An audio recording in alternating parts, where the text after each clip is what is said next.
What's up, everybody? Welcome back to the Blinkers Off Show. That's not Jared, though. That's Mike Somich, special guest for a special show. What is up, Mr. Somich? I think this is the first time I have co-hosted Blinkers Off. I think this may be, I think I popped in before, but it's always been with both you and Jared. So I'm excited to be here, Aaron. Wow, I feel great about this. I feel like this is going to be a really good time today. Yeah, we're going to crush this. Like I can't wait to go through this. We got to talk about the Breeders' Cup, which I'm obviously pretty excited for. We're still way too early to actually make picks, but I'm excited to start kind of talking about how we handicap or structure some of these races. Because as I was quote unquote prepping for this, which meant I breezed through the odds that you're going to post up here as we go race to race. The turf races, I thought about how I prep for it. I think talking about how the two of us kind of handicap those turf races with so many international horses come over will be a good thing for people to kind of listen to and react to. Listen, the people are pumped. Look at Shotty. She's saying, yes, Blinkers Off. Let's go. Nick Feldman says, Breeders' Cup. Michael Olsen said, listen, people are excited. People are very, very pumped. I'm with you. I love now that we have overseas markets where we've got pretty much what we're going to see from the field. There might be one or two they get wrong or in a different race or whatever, but we can go through all these. And a lot of times the odds you're going to see with these overseas markets end up being very similar. Why? Because there's actual money being thrown into these pools, right?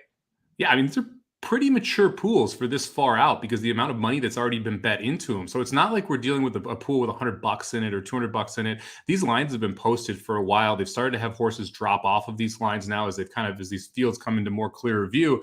So this is about as mature of a number that you can get right now. Obviously, when we get the actual fields, it'll get a lot more sharp, but you still have a lot of different places you can go to here. And it gives you some idea of what you're playing into because you're not going to be surprised now on race day when you see a horse go off at 8-5 and like, oh, I thought it was going to 6-1. It's like, well, if you looked at that overseas, you kind of would have known that wasn't going to happen. Yeah, exactly. And I think this is what's so much fun about the Breeders' Cup is all these divisions got the best horses. And then boom, here we are right here, odds in front of us 3 weeks out. We pretty much know what the fields are going to be like. So that just makes it so much fun. And the buildup is so much. For the Derby, it's one race and it's great. Don't get me wrong.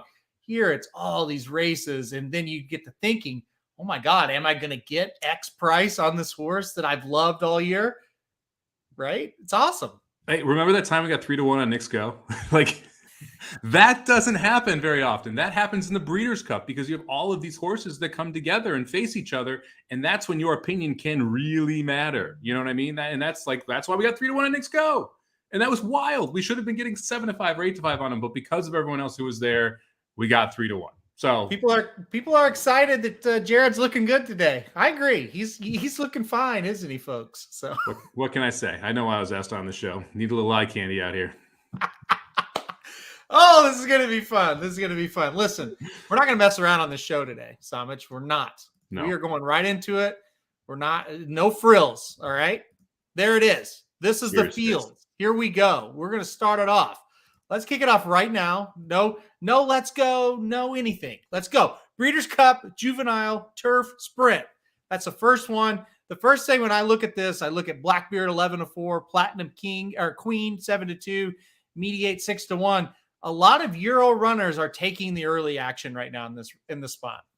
Yeah, the first thing I see is Love Reigns at 7-1 because that was one of the numbers that jumps out at me as a incorrect price in my mind.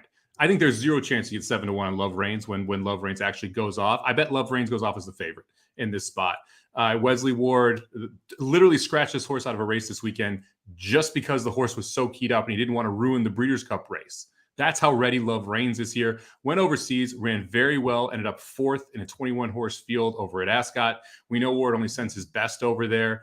The horse that he also had in that spot, None Hudson, ends up going off as your 2-1 favorite and runs pretty well. Look, man, I think 7-1 on Love Reigns is crazy, especially in a race where international horses generally do not do as well. The turf sprint for the 2-year-olds is tougher because of how fast the U.S. horses generally are.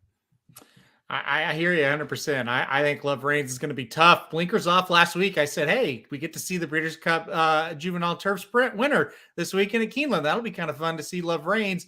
Then we get the scratch. But yeah, and then you hear the reason, and it's like, oh boy, she's keyed up and ready to go. Now, we haven't seen this horse for a while, though. That's the kind of the negative. Does that, I mean, you kind of answered the question of, hey, I think 7-1 is a crazy price, but does it concern you a little bit that we haven't seen her in so long?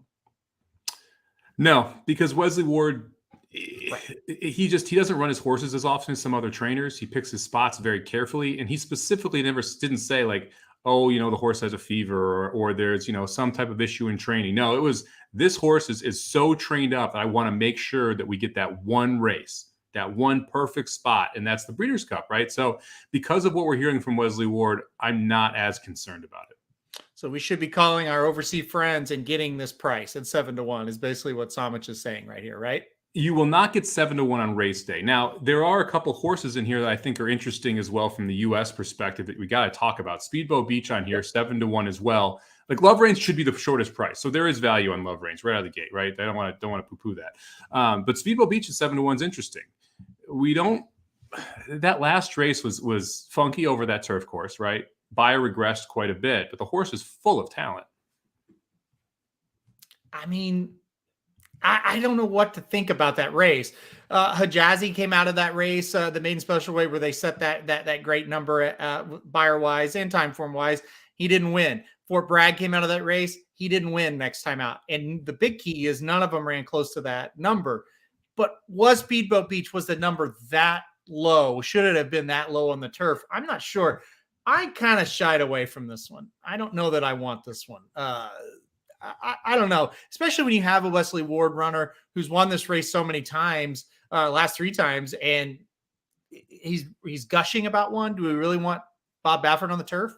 I'd love to know the last time Baffert won a grade 1 on the turf. I don't know off the top of my head. If anyone wants to be our fact checkers here and check that out in the chat, but it's been a minute. It's not recently. And I'm confident that Baffert's never won a Breeders' Cup turf race. So be interesting to see if he can get the job done here. I see Dennis mentioning Mo Stash in here as well. Horse that I like that was 15-1 on the morning line against Love Reigns last time, and Love Reigns was 4-5. Now Mo Stash ran a lot better, but now you're only getting double the price on Mo Stash when it was literally 15x the price on the morning line going into that Keeneland race. So I agree, Mo Stash is interesting. I think this is like the price that I would be interested in this spot, but I would demand a lot better than 14-1. Yeah, I don't like 14-1 either. Jared says American Speed wins this race every year. That has definitely been the case. That kind of lets out the another 7-1 shot on the board here. Private Creed. This is a horse that's won a couple in a row, looked pretty good, won over the Keeneland track, won the race that Love Reigns scratched out of. Any interest in Private Creed? Not at 7-1. I mean, again, it's that price that really throws me off because I see Love Reigns at 7-1, and I that makes me not want to bet Speedboat Beach, Private Creed, or Mo Stash. Now, if Love Reigns in this spot is 4-5, and Private Creed's 8-1, 9-1, all of a sudden, yeah, there's not an 8x gap between those two.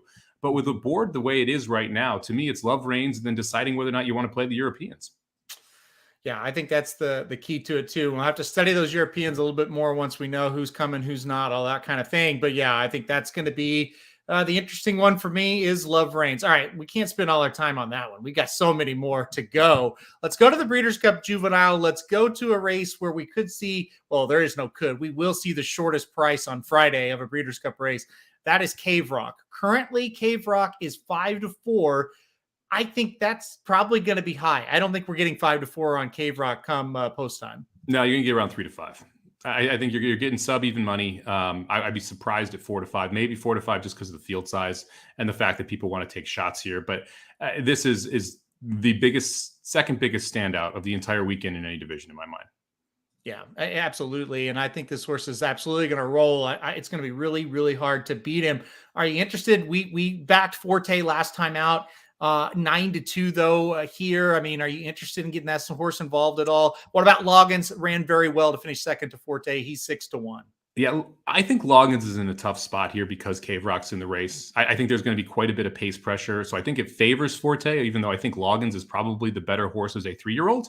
All of that being said, I'm playing a cold exacta, and I would be interested if I could find a cold exacta ahead of time. Cave Rock over National Treasure. I think National Treasure is the second best 2-year-old right now. I think we saw them run against each other at Santa Anita. Those, to me, are the most impressive too. And Forte and Loggins look great. I think they're a notch below Cave Rock and National Treasure. Yeah, I'm with you on that. You look from a buyer speed figure perspective or any speed figure perspective, that race got graded much higher. Even though Forte and Loggins visually pretty impressive, right? I mean, they galloped out away from those other horses, but yeah, it could have just been, man, Cave Rock was so good that National Treasure might get undervalued. Let's talk about a couple more that might. Blazing Sevens. I'll let you talk about this one. A horse you loved in the Champagne. Any interest in playing this horse back? He's currently 8-1 on them in the overseas markets. I think it's a logical underneath horse if you're playing supers or tries, because we just talked about how fast this pace could be.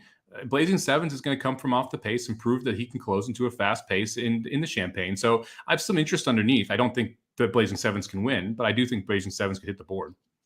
I want to talk about Tyler's Tribe before we go on here. I knew you would. Yeah, 16-1 right now. This Iowa bred horse has been absolutely fantastic in all of his starts. Very impressive. He's beaten open company as well. Unfortunately, all the races have come at Prairie Meadows, and I know what people are going to think of Prairie Meadows when it comes to a Breeders' Cup horse now. Keep an eye out for Tyler's Tribe. He also might go in the Juvenile Turf Sprint because he has been a sprinter for all of his races. He's by Sharp Azteca, so a horse that you don't really think going long as well. Keep an eye on him. He's a lot of horse. He's really talented. So Tyler's Tribe, you might take a little swing with. I kind of like him better for the Turf Sprint because of the pedigree. You got any thoughts on my boy Tyler's Tribe? He's going to be a price no matter where you go. From a numbers perspective, his 6 furlong sprints are actually the third highest numbers of anyone in this field behind Cave Rock and National Treasure. So the numbers fit. The distance obviously could be an issue. You mentioned Sharp Azteca. I like him more in the turf sprint than I do here. We'll see where he ends up. I think this is a much more aggressive spot. Yeah, with a horse like Cave Rock sitting there. Of course, we like Love Reigns as well in that race before, so maybe that's going to be a monster either way you kind of look at. But when you've been running at Prairie Meadows, any race you're going to enter at the Breeders' Cup is definitely going to be a step up. All right, let's move on. Breeders' Cup Juvenile Fillies. This one, as you can see on the board, completely wide open in comparison to the Cave Rock show in the boys' race. Chocolate Gelato is your favorite at 9-2. After that, even Chocolate Gelato, that's a great price if you like her. This is wide open. At this moment, where are you leaning? I think Chocolate Gelato is the best horse. I don't think you'll get 9-2 on race day. So if you like Chocolate Gelato, I think now is the time to punch that ticket.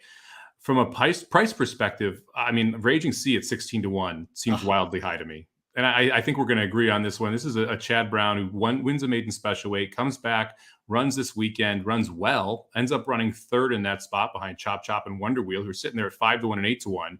You're getting double the price on a horse that has massive amounts of upside, second off the layoff, third career start. Yeah, I really like Raging Sea in the spot as well at the price. 16-1 is going to be the key. And what do we get on Breeders' Cup Day is going to be another big key. Chocolate Gelato, though, definitely has the talent to just kind of blow them out in this spot. But doesn't this feel like a race where you want to price? Yeah, it does. I mean, it's why, I was doing the preview for our site, and I said, chuck out all the California horses, right? That's step one of this, because I just don't think the California fillies are good enough. What about Fun and Feisty coming back now? Terrible effort over the weekend.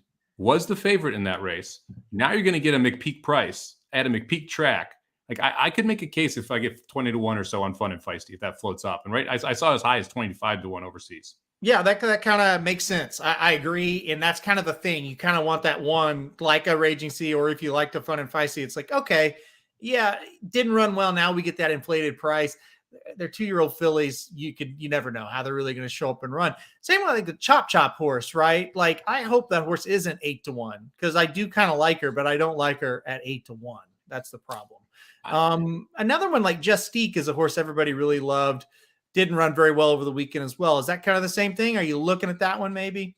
Justique was too bad for me to play back, especially when I was dissing the California horses. If I took any California horse, for me, it would actually be automatically out of the McCarthy barn. That's a Rapoli horse that he sent out west to try and take on the fillies out there. Ends up running second over the weekend and Tell Me No Lies in a race that kind of collapsed. I think that there's upside there, and I trust owners like Rapoli to be able to pick out really good fillies. See Nest, see Mallet. Like there's a long list of horses that have been in that stable that have done well. So for me, especially with chocolate gelato in here, if automatically goes as well, or automatically, whatever it is, automatically, that one I think is a little bit interesting. Yep, I agree. I think it's going to take a pace meltdown. I don't know. I didn't really love her last week either, so probably won't love her here. But I have a feeling what's going to happen is we're going to be on Raging Sea, and she's going to like take a little bit too much money, but still be decent, and she's going to turn for home with a chance and get beat. That's how I feel. Or Wonder Wheel wires the field again. I think the draw is very important in that spot. If Wonder Wheel wins, y'all can have my money. I'm not going to bet that horse at a short price. I'm just not. I don't think she should have won last time. I just can't do it. So whatever. I agree. All right. Let's go on to the Breeders' Cup Juvenile Fillies Turf. And this is where it gets interesting with European horses and who's coming over and who's not, right? So Blue Rose Chin, I don't know, is the favorite right now at 9-2. Then you do have the American runner Delight, who won at Keeneland last weekend at 7-1. You've got some Americans mixed in there. It's hard because you don't know who's coming over, but what are you thinking right now for this one? Man, maybe Be Your Best at 16-1. I thought that horse has a little more upside than what we've seen. It's tough to take any of the U.S. horses. I'm surprised the Gear is not on this list. She would be one that I'd be a little interested in. Beat Delight 2 back, and Delight looks so good over the weekend. Maybe if depending on how this pace plays out, you like Delight again if Saez wants to take that horse to the lead.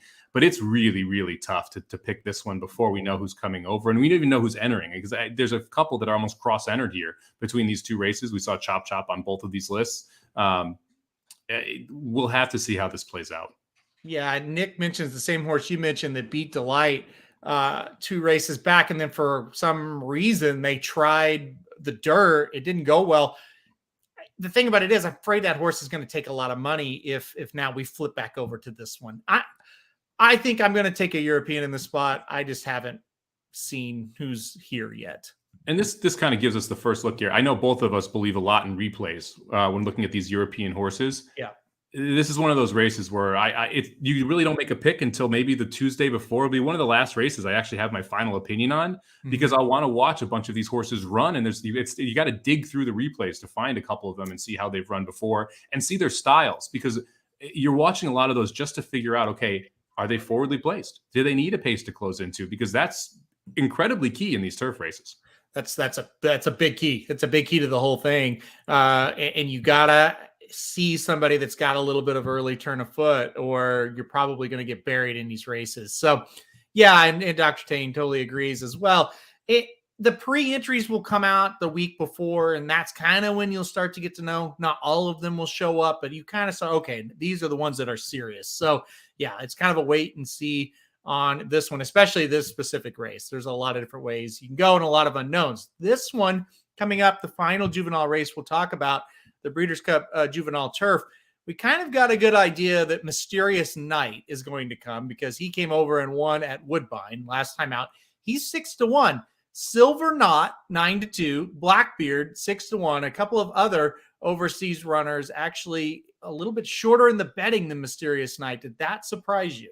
Yeah, I mean, I would take Mysterious Knight at 6-1 for the simple reason that I know he'll be in the gate. And he also looked phenomenal at Woodbine, by the way. But also, I know he'll be in the gate. The others, I don't know for sure if they will. So that Mysterious Knight is the one who jumped out at me here, 6-1.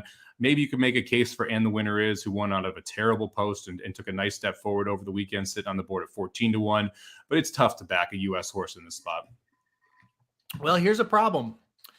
They're saying he's 50-50 to come over. We're talking about Mysterious Knight. I missed this on Twitter. Holy cow. That would be crazy. I'd be very surprised.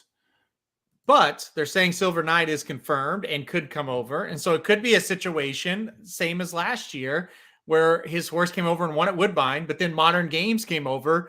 And he's like, oh, no, Modern Games, that's the one. So maybe it's Silver Knot is the one to look at in the spot. So maybe you play a little on both and you end up getting 3-1 on the pair. You won't get 3-1 on race day.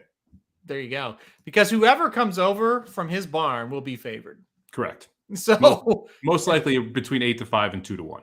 Yeah, this one. Now listen, as far as the Breeders' Cup Juvenile Fillies Turf, I could see myself saying, I'll take a shot with an American horse. Yeah. This one, I want no part of the American horses. Agree or disagree? Depends. Depends surely on the pace setup. If there's a lone speed, I could make a case in my head. We talk about this. I speed handicap predominantly. That's the first thing I look at, right? And even in a spot where you have these zeros coming over, the biggest weakness they have is if that turf is fast and speed's holding. And that's how you beat them in a lot of these spots if you're going to take a shot on the US based horses. So like Major Dude, who I believe wired the field over the weekend, that maybe he can get out there in front and run away from them. It's just tough to outkick these horses home, but you can get out there and hold them off. And so it would be purely pace dependent for me to take a US horse in this spot. Yeah, I mean, that's a good point. And that's just it. You don't know how those paces are going to actually line up. So yeah, some news coming in here. Silver Knot is sounds like kind of going to be the Appleby horse that's going to come over. If Silver Knot is a bigger beast than Mysterious Night, this could be a single, because I thought Mysterious Night looked amazing. Well, look, if based on everything that we're hearing in the chat is accurate, if you believe the information you're getting on Twitter here that you think Silver Knot's coming over, 9-2 is a steal. Yeah. Right. I mean, you're not getting anywhere near 9-2. So if you do want to say, okay, I want the Appleby, you weight your bet right now. Let's say you have $100, you put 80 of it at 9-2 Silver Knight, you put 20 of it on the 6-1. You're profitable either way, and you make a good amount of money if Silver Knot comes over and wins. There you go. That's math, folks. And that's why you tune in to Blinkers Off with a special guest of Mike Somich. You'll get some math. All right, Somich, let's go to Saturday. Let's go to the Breeders' Cup Turf Sprint. No surprise right now. The favorite is Golden Pal, trading at 2-1 overseas. This has been a weird Twitter horse. Like, people are ready to pronounce him dead. And it's like, I don't see what people are seeing. Like, last time out, he sets a track record a stakes record at Keeneland. He looks great. He doesn't even look like they really asked him to do much. Easy win. And people are like, he's awful. Well, I mean, I'm still on Golden Pal here. What about you? Yeah. I'm good with Golden Pal. I don't think I need to go much deeper than that. A one-timer at 8-1 is wild. That's just wrong. Like, I can't, it's not even close to right. 4x the price of Golden Pal is a joke. Golden Pal won't be 2-1 on race day. No. Golden Pal will probably be even money right around there on race day, and deservingly so, and should win. My biggest thing is, like, what competition is going to come over here and beat him? That's the thing, is that, like, he's just too fast. And in turf sprints, that's really important. Like, you're going to get the lead, right? If we break, he's going to get the lead.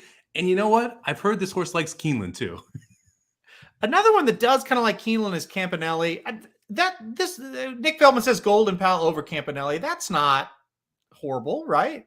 Yeah, I could get behind that. I mean, I could get behind Bound for Nowhere. I could get behind Cross of Creed. Lieutenant Dan ran second in this race last year. Like, this is a great race for Colt Exacta. Yeah. No, exactly. Yeah. If you got a high opinion on Golden Pal, you got to find that second place finisher. Yeah. I'm glad I'm not the only one. And it seems like people in the chat are kind of with us that think, I don't really know what you really want Golden Pal to do. Right. Like, it misses the break, sets a track record, and then wins for fun next time out. And it's like, and this horse is regressing. Okay. All right. Sure. Well, maybe if he saves a baby from a burning building and also wins, people will like that. I don't know. If you put him in backward, he would probably still outbreak the field. All right. Well, let's go. Breeders' Cup Filly and Mare Turf up next. Right now, Nashua, 11-4 on the board. This is a pretty nice horse from overseas that's supposed to be coming over. Our horses, especially with Warlike Goddess not coming to this race, and Spinderella we haven't seen how to work since that race at Del Mar. I don't know. Our horses don't look great here. What do you think? I think it's in Italian if you're going to go with the U.S. horse. Yeah. We just talked about how you beat these zeros. Run them off their feet. Guess what an Italian's done? Run them off their feet. That Diana was phenomenal, 45 half, and just kept going. And then came back and won it a mile impressively over the weekend. So if I'm taking a shot, I'm taking a shot with speed, who can just run away from these horses and say, come get me. And if she carries it, great. If not, you take the Europeans. Pretty much, right? I would do the same thing. I would look at the pace when you get it in your hands and be like, okay, if an Italian's loose, we can play. If not, I mean, this is a weak group.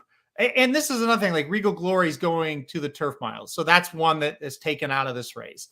It's just kind of a weak group once you get past the pace play of an Italian. Virginia Joy's on this twice for some reason. I don't have a lot. I know she beat Warlike Goddess, but I don't have a lot of interest in her. Do you? No, I mean, she's a worse version of the Europeans. Yeah. Similar running style, worse horse. That's not how you win. I mean, yeah, you gotta just lean European in this spot when you're not going in Italian, and we'll kind of take it from there. That's the best way to kind of summarize that one. All right, let's keep her moving here. Breeders' Cup Mile, Modern Games. Another one's going to be a heavy favorite, 7-4 right now. He might be shorter than that. This is another one as far as American horses. I don't love much. What about you? I'm really interested to see what Annapolis's price is. Okay. I was really impressed with Annapolis. I liked that horse a ton as a 2-year-old. Did not get to see him in the Breeders' Cup. Came back. I liked him over the weekend in the mile. Like to me, there's a lot of upside still in Annapolis. I don't know if there's enough to win the race, but there is a lot of upside in this horse. And like, it feels like one of those races where you could see some trip trouble for Modern Games. And if that happens, then someone can get the job done. And Annapolis has that tactical speed.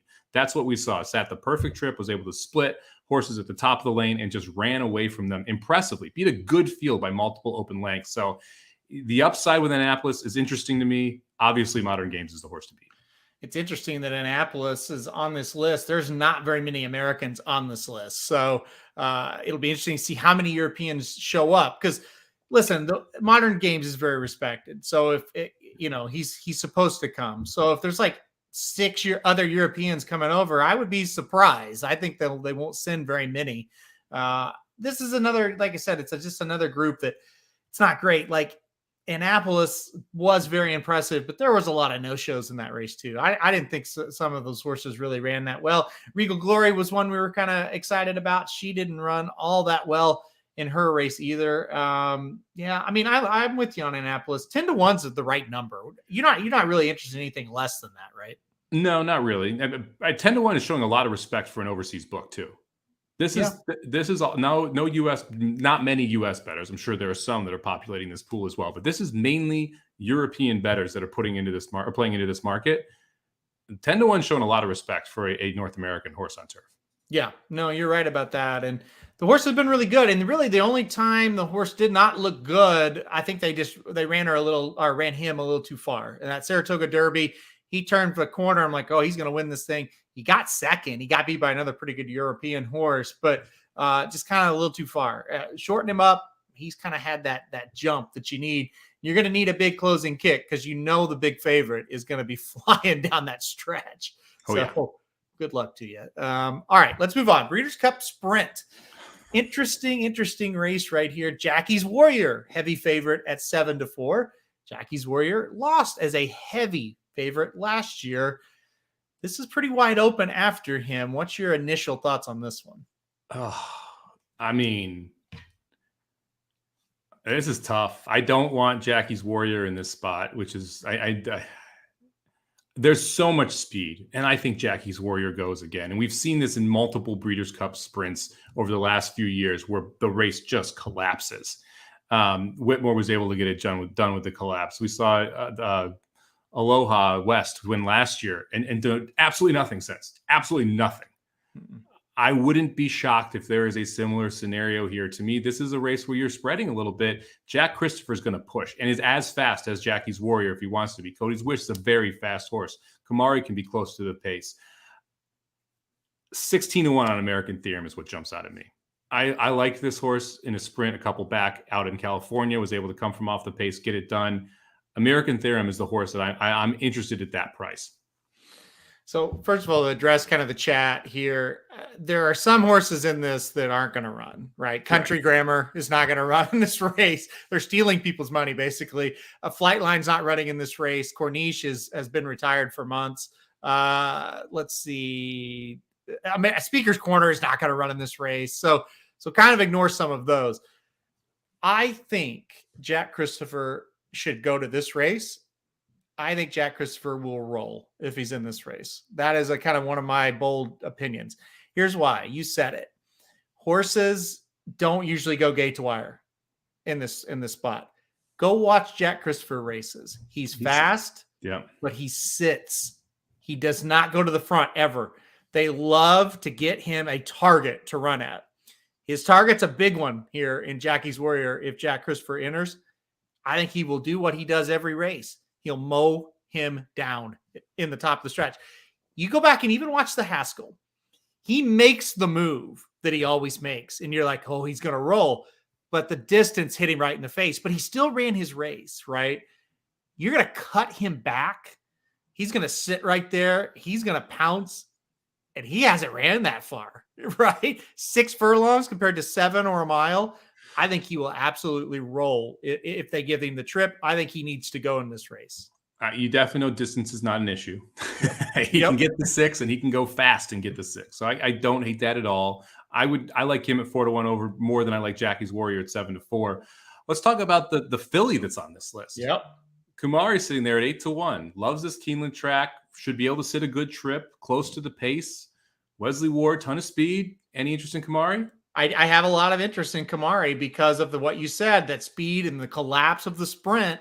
Kamari's not going to get involved in any of that. And she's going to be behind Jack Christopher, but the same kind of thing. She sits, she rolls. Wesley Ward said, I really like her at this distance. I really like her at Keeneland. So, yes, I have big interest in Kumari here. I think she could upset the apple cart. I just feel like Jackie's Warrior, another thing to think about, never really got any kind of challenge until last time out. And he got challenged and he couldn't handle it. And you're going to get challenged again. Now, I think Cody's Wish is going to the mile, but if he was at the 6 furlong or the 6 furlong race or the sprint, I think Cody's Wish is another one kind of in that category. So you just don't know who's going where. I really hope Jack Christopher shows up here. But yeah, Kumari at 8-1 is definitely coming here, and I definitely think she's got a shot. Yep. That field always has speed that you don't expect that signs on for it as well, just because it's a 6 furlong sprint and so many of them are gate to wire horses. Yeah. I think you're just like, you get a guy and it's like, okay, they've only got 8 maybe looking at it. And they're like, well, shit, we got a horse that's pretty fast. Keeneland plays the speed. Let's throw it out there, And I think you get that as well. So much is going to depend on the pace. If we get these fast performances and there's no speed, well, all of a sudden, we'll take Jack, So we'll see. But we're assuming there's going to be speed. We're kind of trying to beat a big favorite there. So we'll see if we can do it. All right, Breeders' Cup Turf. That's next. Another one, heavy European contingent in this spot. There's Warlike Goddess at 8-1. What do you think of her chances in this spot? I would love to see her win. Me too. I don't think she's good enough. I don't either. I like 8-1's the right price if you want to take a swing. And again, I'd love to see her win. This is a big task. This is a tall task to take. It's not Gufo in here. Okay. This is a little bit better horses. I think the answer is a European to be named later. I just feel like somebody's going to come over here and be a little bit better than Warlike Goddess. She did compete really, really well last year against international runners on the filly and mare side of things. So that gives you hope. It's kind of like, okay, if they don't send their best of their best, then maybe she can do it. Another one at 8-1 that is an international runner that has been over here is Nation's Pride. What do you think of that horse? We've seen him in the United States. Again, if the A team comes over, I don't think Nation's Pride is good enough. It's really just assessing who comes over here, right? I mean, because I thought Nation's Pride looked good, but didn't blow me away. So I would need to see a couple of the horses above him. I mean, you got 5 horses listed in front of him. If 3 of those 5 come, I think it's tough to take Nation's Pride. Yeah, I agree. And that's the thing. Any of the Rebels Romance, Adaria, Al Hakim, any of these horses, Luxembourg, they're pretty solid.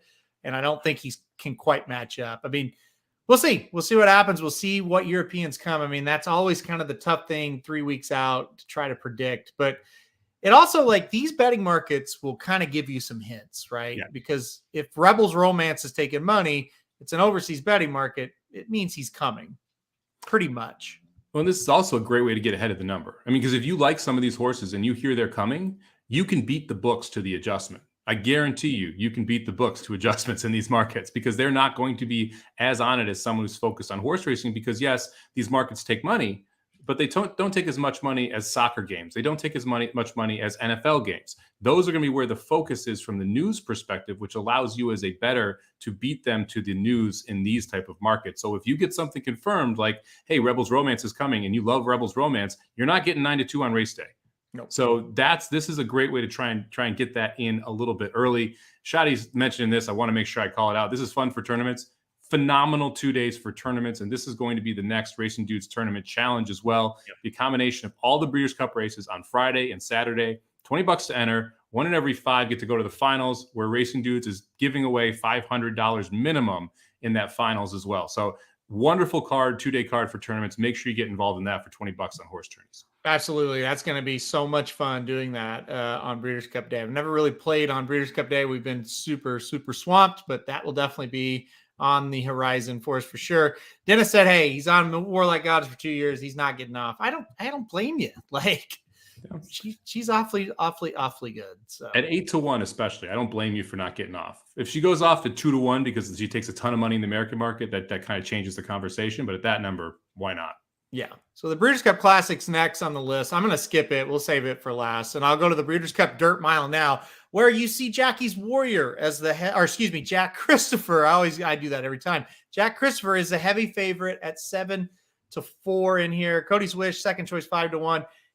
If we could find out Life is Good was coming to this race instead of the Classic, that'd be a great bet at 11-2. Don't think it's going to happen. Cyberknife 7-1. Charge, it's not running in this race. Laurel River 9-1. So you've got some prices here. Still don't know who's going to be in the field. Where are we leaning in this spot right now? It's impossible to lean in this spot right now. Yeah. That's unfortunately, it just is, because if it was Jack Christopher and a lot of these horses don't show up, I'm taking Jack Christopher. If it's Life is Good and a lot of these don't show up, I'm taking Life is Good. If it's even like Gunite and a lot of these horses don't show up, I'm taking Gunite, right? Like, but we don't know exactly what races they're going to end up in. And this is kind of that, the stepchild of the Breeders' Cup, where you don't usually get a really good field. You usually get one really good horse, which is what we saw last year with Life is Good. And you get a really short price on that really good horse who's very likely to win. I think you're going to see something similar here, because look, Jack Christopher is the exception. He's got a very good shot in the sprint.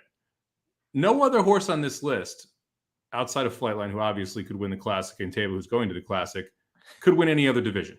Yeah. Right? I mean, outside of American Theorem, who I like in the sprint a little bit, but it's not going to go to the mile. It's going to go to the sprint. Life is Good is not winning any race but this one. Right? Cyberknife isn't winning any race but this one. Yeah. So if they're going to pick the race to go to, this is the spot they want to end up in, and then that's the horse to bet. But you're really reading the tea leaves if you're able to do that. Yeah, I think it's going to be super interesting. Jack Christopher, obviously. I have interest in Cody's Wish, but we'll see what the price is. If Jack Christopher, say, doesn't run, then all of a sudden you're like, I don't know if I want Cody's Wish if he's 2-1 or 5-2. I'm very interested in Cyberknife. I'm very interested in Laurel River. It's just going to depend on who actually shows up for this race. So those are the horses I'm kind of interested in as we sit right now. I think Cody's Wish will be here, but I don't know. He was very good around one turn last time out. I would expect Cody's Wishes in the mile, and I'm going to probably play against. Well, I mean, at a short price, I probably will be with you. If he has some other horses in there with him and he's legitimately 5-1, I may not be with you. So we'll see how that race shakes out. The other thing is, like you said, it's the redheaded stepchild. Nobody really wants to go to the mile. That's what made Life is Good such an easy crush. They actually targeted that race last year. They wanted to go to that race. Most people, it's like, yeah, I don't think we can win here or here. Let's try there. So it's just not the sprint and the Classic are sexier. That's all it is. Like the year that we want to win the sprint, you want to win the Classic. So the mile is like just the third choice for some people. Yep, absolutely. Absolutely. All right, Breeders' Cup Distaff. Up next, Nest, the 13-8 favorite. Her stablemate Malthought is the 57-17 second choice. Society, third choice at 7-1. Is it? Do we go past the two Pletchers? I mean, or is that one of them going to win this one? Do we go past Nest? No, I don't think you do. No, it's just Nest, right? Like, right. I like Malathat's Malathat. Like, come on, it's Nest. that's the winner here. The only Goodnight Olive is a little interesting to me, but I think Goodnight Olive is not going to be in this race, though. I would be surprised if she is, but she's going to go the sprint, filly mare sprint, I would think. Okay, then I'm interested in her there a little bit. Search results. Maybe. Clariere, no. She Dares Devil, no. Victoria's, but I can't believe Echo Zulu 20-1 is kind of crazy. Yeah, for me, it's Nest here. It just is. Like, I hope that she and Malathat are about the same price. This obviously represents closer to like 8-5 and 7-2. That's about what Nest and Malathat are at these wild odds. Right. And in that case, I'd be on Nest. I just listen. Nest is a beast to me. Like if Nest ran in the Classic, I would think, well, she might get second or third. Like that's how good I think Nest is. There's going to be very little to point me in the direction of another horse in this race. I'm not a huge Malathat fan. I do think she's running better than ever, but I don't think she can match up with Nest in this spot. I bet Malathat in the Breeders' Cup Distaff before. I don't need to do it again. Well, that's fair because she had no excuse to lose that race last year. Not a single damn one. All right, let's talk about the Breeders' Cup Filly and Mare Sprint here. Good Night Olive, the horse you mentioned, and the favorite here at 4-1. Echo Zulu, another horse that was double, listed, is 6-1. Probably more likely to go in this spot. CC, the winner last year, 10-1. You're a big Good Night Olive fan. I mean, interested in anybody besides her here? Man, this is a fun race when you look at this, isn't it? Like, it is. It's gonna be a good one. You didn't even mention like Frank's Raquette, Slammed, who ran really well, obligatory, who loves to close, is one in Kentucky, or Belle's the One, who might have won this race last year if she just went to it instead of a stinking overnight stakes that she ran in. I would want to know exactly who's in here because this to me looks like a pace collapse. Just when I look at who's in here, right? Good Night Olive goes, Echo Zulu goes, Slam goes, Materea goes.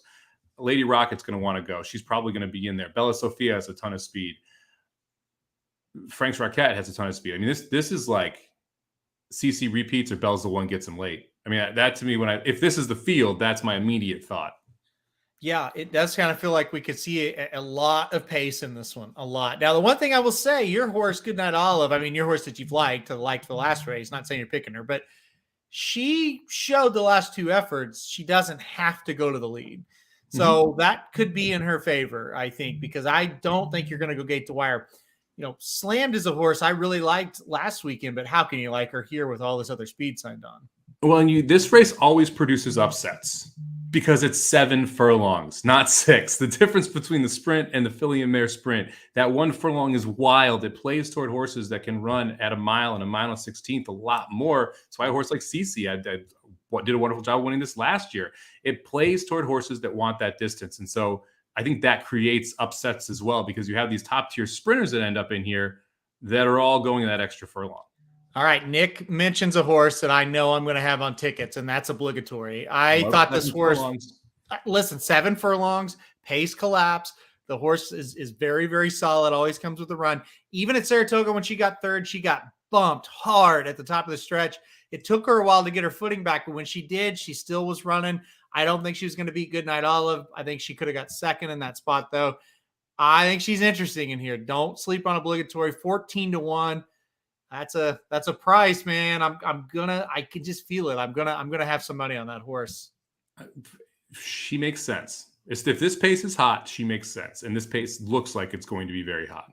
Yeah, we'll see what happens. This is, like I said, other than Groupie Doll. When Groupie Doll was around, that was kind of a favorite that we could trust. But overall, this usually produces a price, including last year. Gamine was such a short price, and CC was able to win. So, all right, that's it. So we'll go to the Classic now, saving it for last.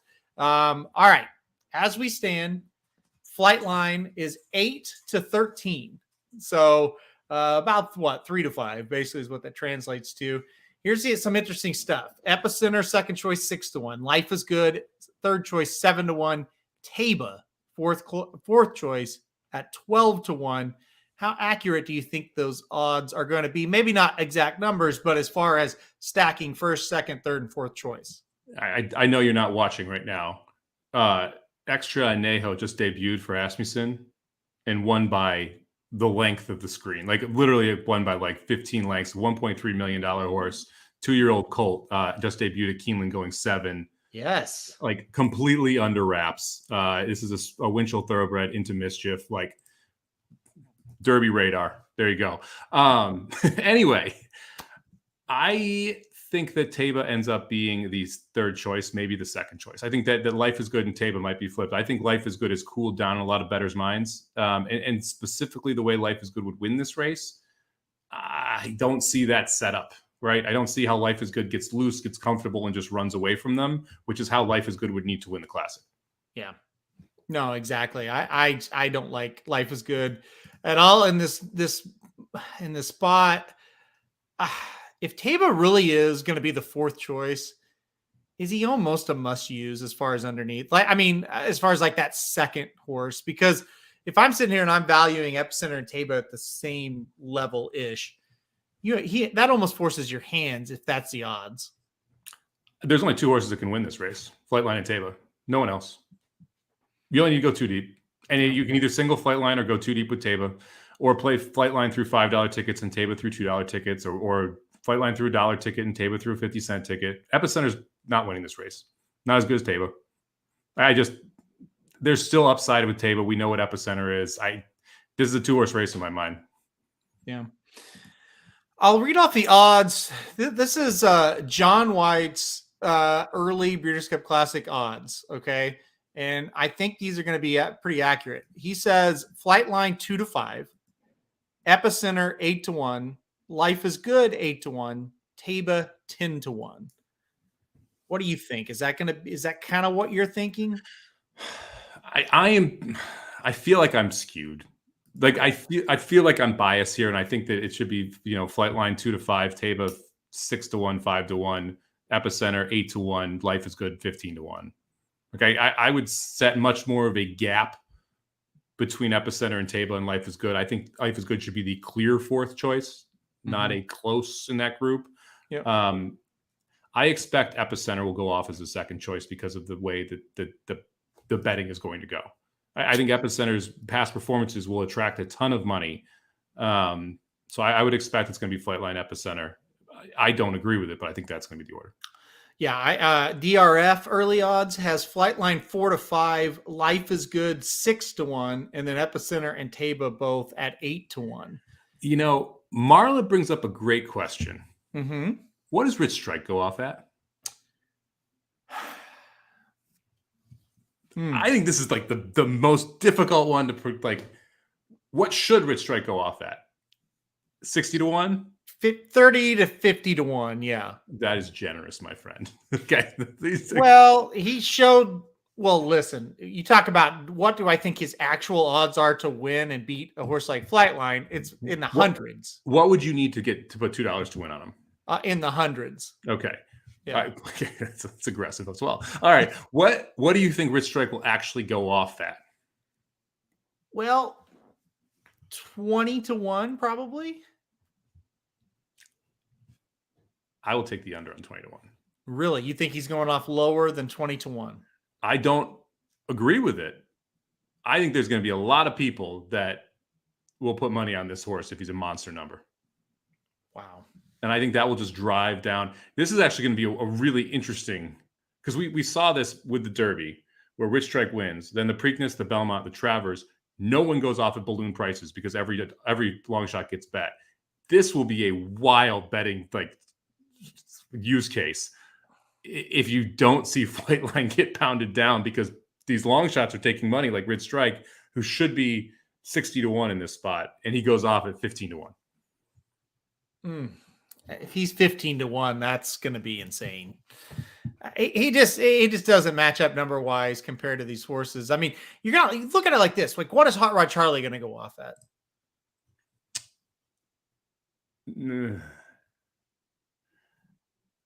That's a good question. Because he lost the Hot Rod Charlie, but they're very close. So I mean, Hot Rod Charlie beat Life is Good. Right, but logically they should be about the same. They finished basically nose and nose together. Yeah, I mean, I think Hot Rod. All of this is making me think Flightline might go off 4-5 because Hot Rod Charlie should go off at like 15-1 or something like that again. Like, that's just it. I mean, that's the other. The biggest problem is with the Rich Strike argument I'm talking about now. Who is betting past the top four choices unless they're just taking stabs, right? Well, this is the day where people take stabs, though. Yeah. I mean, remember when we got 3-1?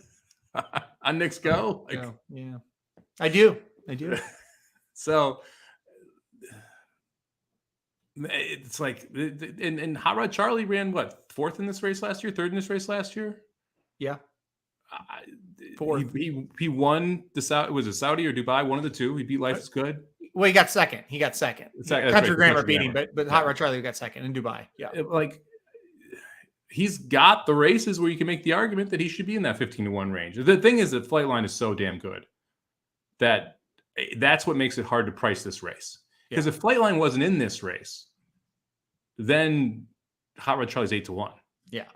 Right. But the fact that Flightline is in here, and it's going to be really tough to figure it out. And the other thing is, this is the last race of the day.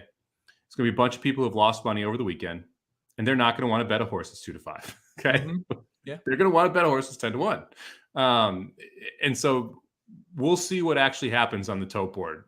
Like, what odds would you need on Flightline to bet $1,000 on him to win? 4 to 5. I would bet him at 4 to 5.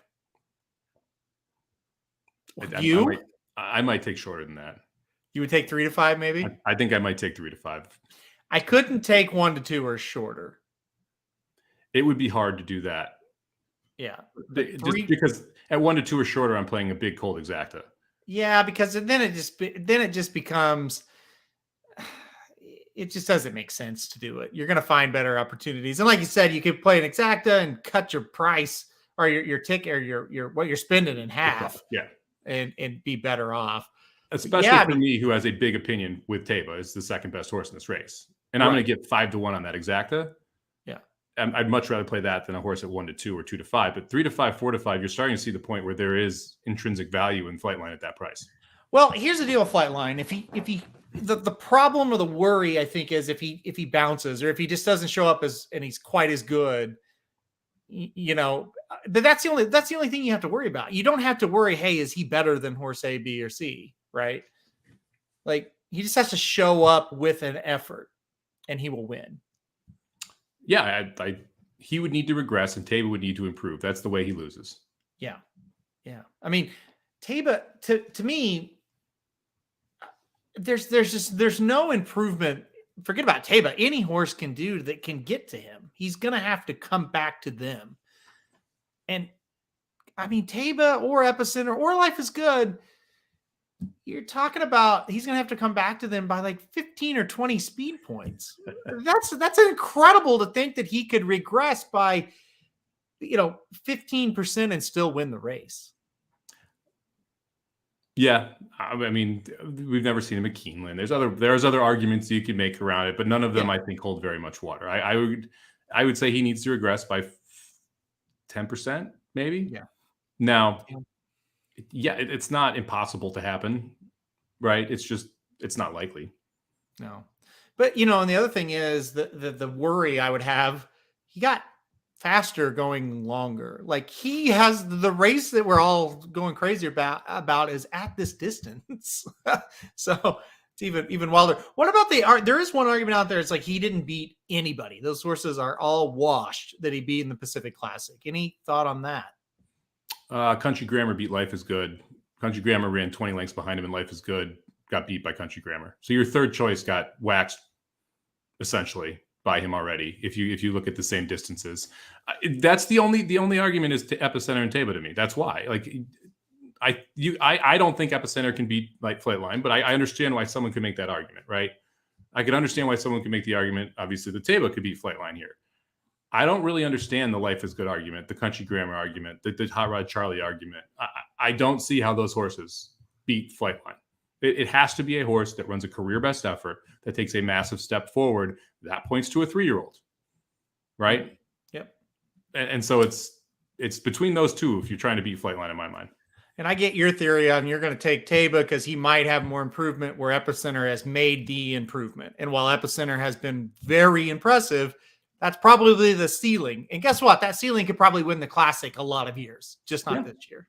Yeah. You hit the nail on the head. We kind of like Epicenter's, the likelihood of Epicenter taking a 5 to 10% step forward is 1%, 2%. The likelihood of Teba doing it is like 20. Yeah. He could legit do it because he hasn't run as much. Yep. And you also you got to factor in that he's now back in the Baffert barn and he's been there for a while. And so this is third off the layoff instead of coming right back in the Haskell when he was in there for a month. It's you got to factor in all the other stuff that as bettors you have to factor in, regardless about how your heart feels about it. Your head has to think about it. Yep, absolutely. I think one last thing we'll talk about here. I think it's proof as we've went through all this. People will bet anything. Like Classic Causeway is listed on this page, and he's 25-1. He's not even one of the shorter prices or the longer prices on the board. Like Artorias is 33-1. People are betting these horses overseas, and there's zero chance they're going to be in the race. Not let alone win. Country Grammar, I don't think is coming. They didn't even mention Country Grammar when they talked to Baffert.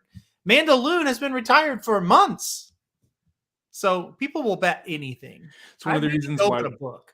It's one of these reasons why we talk about these fixed odds markets, because those are all essentially allowing you to bet Flightline at 8-13, right?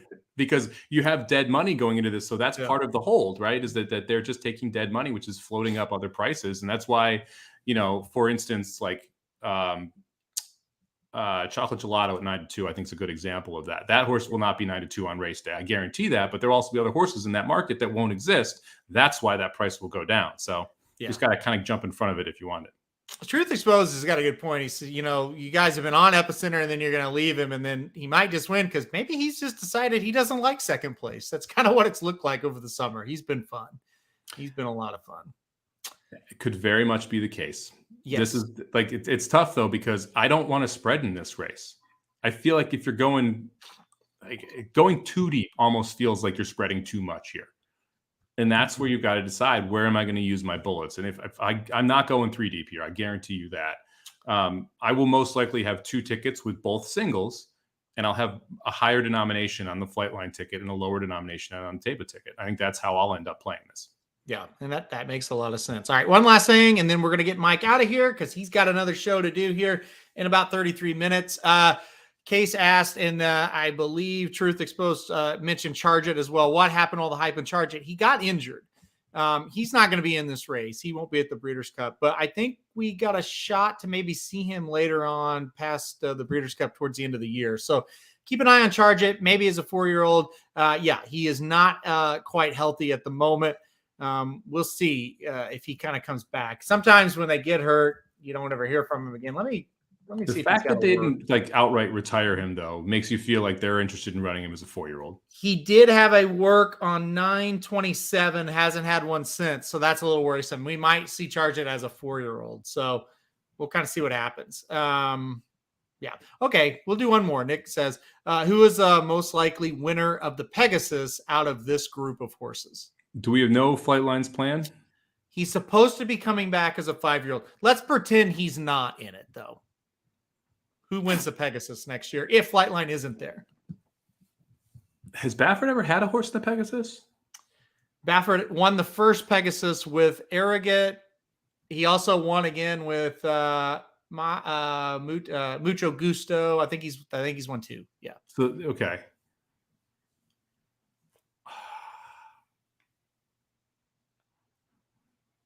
I would probably say Taba. But I am a little more tempted to say Epicenter in the Pegasus because I am sure Epicenter will be there than Taba would be there. I hope, beyond all hope, we get Epicenter versus Taba in the Pegasus. That would be amazing to kind of see that play out. I would lean Epicenter at this point for the same reason. I think there's a 99.9% chance if he's healthy, he's going there. With Baffert, you just never know. And with Taba's owners, they might say, no, we're going to go overseas. We're targeting those races. Where Epicenter, I'm pretty sure, will be at the Pegasus. So I'm kind of same line of thinking. Taba also cost Taba was also not a cheap horse, right? Right. Yeah. Very expensive. Yeah. So I wouldn't be shocked if it's breeding shed for Taba if Taba wins the Breeders' Cup Classic either. Yeah. It could go either way, breeding shed or, hey, no, we're going to go get that Saudi money, Yeah. So I don't know. I think it's a good logical thinking to think maybe he's not. No, that's not saying he won't be. He might, but we'll just kind of have to see how that shakes out. Epicenter will be at the Pegasus. I'd be shocked if Epicenter's not there. Yes, 100%. 1.7 million. There it is. Yeah. Yeah, 1.7. Does Life is Good come back and try it before the breeding shed? Maybe. And the setup and stuff will be the kind of the determining factor on how to play him. But listen, we're not worried about the Pegasus right now, damn it. We're worried about the Breeders' Cup. So okay. Any final thoughts, Samich, before we sign off? I think that there are a couple of very, very tough horses. I think Cave Rock is going to be incredibly difficult on the Friday, depending on who shows up. Obviously, I think that that flight line is going to be tough. I am really excited to be there this time. I feel like we're going to see like 7 different stars, and we don't get to like almost every single race. You have the opportunity to be wowed, and that's one of the coolest parts about the Breeders' Cup is that Jackie's Warrior. Well, I won't have Jackie's Warrior. Could absolutely wow me and blow that field away, and it'd be a really cool thing to be there, right? Mm-hmm. It could be really cool to be there if Flightline wins by 20. It'll be really cool to be there if Cave Rock wins and then goes on and wins a Derby, right? There's just a lot of chances for really awesome performances over these 2 days, specifically with how these fields broke out. I'll leave you with this because our friend Ryan Stillman has asked me this or kind of told me his opinion on this a couple of times. Is this the best Breeders' Cup ever for what you're talking about, seeing the stars? Talking as a whole, Flightline obviously, but as a whole, is it the best Breeders' Cup ever to see stars? No, it's up there, but like we don't have that European horse that's coming over. We don't have that Enable that's coming over. That we are making stars this weekend. We don't have the stars yet, right? I mean, I guess but even like Warlike Goddess, where yes, she's a star, but she's trying the boys. Like there's a bunch of other things, right? She could be next year. If she wins and Flightline rolls and Cave Rock rolls and wins the Triple Crown, you look back at this and say, yes, you need things to happen for this to be that example. You don't have the stars already made, the Zenyatta. You don't have that type of horse that can, the Curlin, right? That can anchor that Breeders' Cup. We think we might with Flightline, and we think there's some really good horses elsewhere, but we don't know it yet. I would argue that Flightline, well, he still is really lightly raced, but he's a pretty strong anchor. But I guess he's not Zenyatta Curlin level. It's like, bam, over and over and over and over and over, just dominating. So, yeah, maybe this puts him into another stratosphere if he's able to win it.